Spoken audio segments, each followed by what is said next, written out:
Hey guys, good morning and welcome to vlog episode number 1. Today we are going to go cycling down the Seine River Greenway trail. It is around 10 kilometers from my place and the trail itself is 2.5 kilometers long. So totally we will be cycling for around 25 kilometers. It is said that the trail is really good even though it is located in the middle of the city. They say that there are many wild animals such as deer and foxes to be seen, and also there are wood carvings and we can learn some history about the forest. I am also planning to provide you with some wildlife photography tips along the way. So let's see how it goes.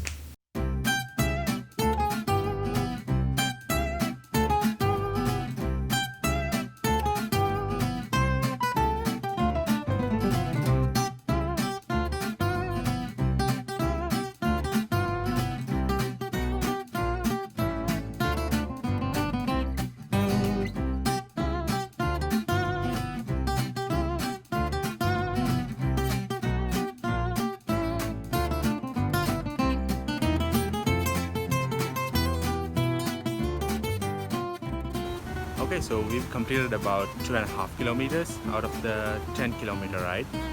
I'm stopping here to take some photos. It's really cool out there, as you can see.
Okay, so I think we are... In 150 meters, slight right.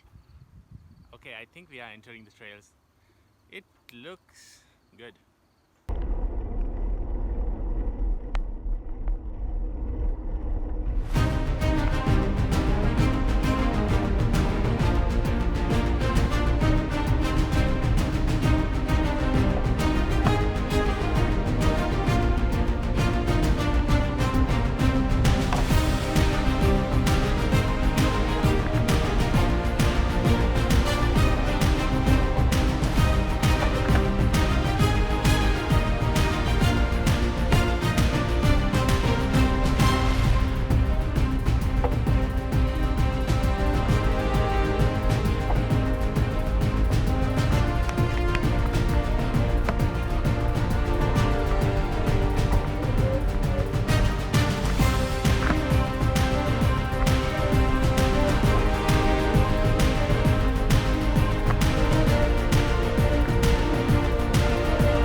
Okay, so that part was fun. Uh, so in about 500 meters, we are joining the main trail where we are going to. So I think it will be good. Let's see how it goes.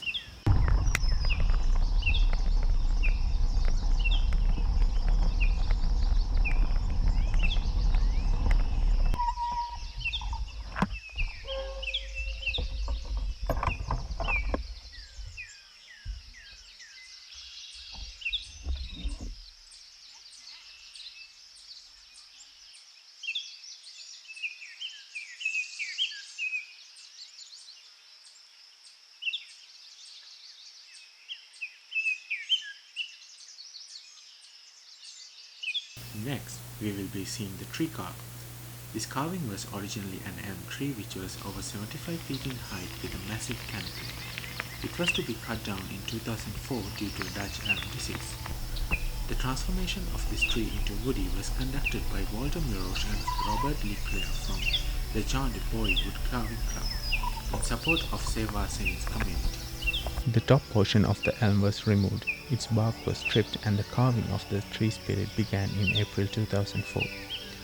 The tree was transformed into two spirits, one looking up into the canopy of this magnificent forest and the other looking down into the ancient oxbow. The Seine River forest is alive, with sounds of nature in spring, but a magical moment took place when the eyes of the spirit tree was being carved. As each eye was opened by the sculptors, the surrounding forest became completely silent until the outline of the eye was complete. Carved into the beards of the two figures are the letters SOS, acknowledging the world of Save Our Saint in protecting and enhancing the Seine River and surrounding forest.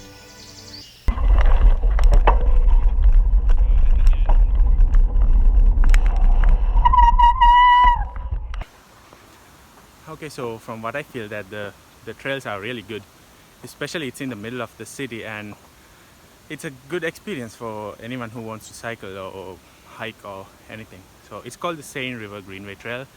I give it a 10 out of 10. You should check it out. And also, if you are coming for photography, I think you should avoid the bikes, because it's a bit hard to keep your camera in your hand with the bike, and also the trails are a bit rough, so it's easy on foot if you are, especially if you are coming here to take photographs. But if you want to rip through the trails in your bike or just get an experience, this is a good place. Man, that was a tiring day.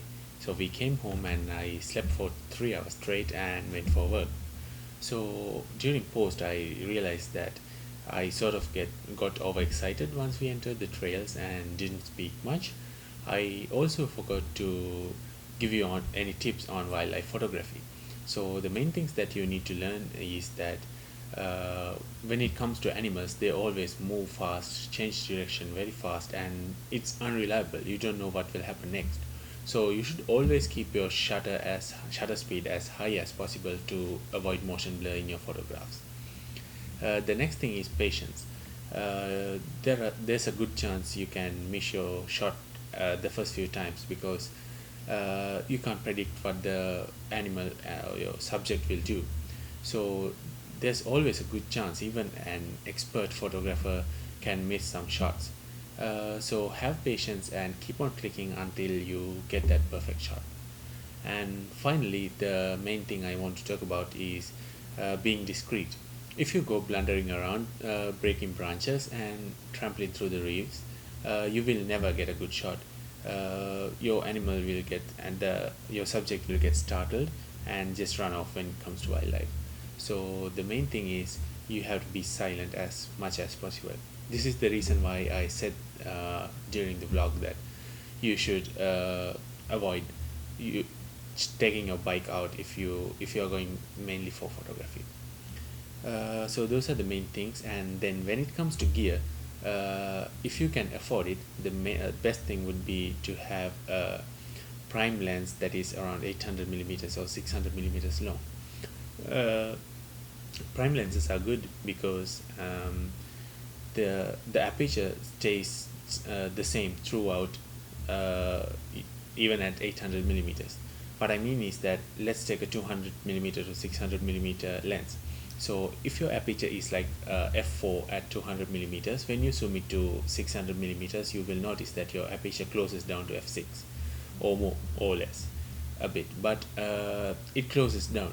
So what happens in prime lenses is your lens is at 800 and your aperture may be at f4 or f2 or whatever comes with your lens.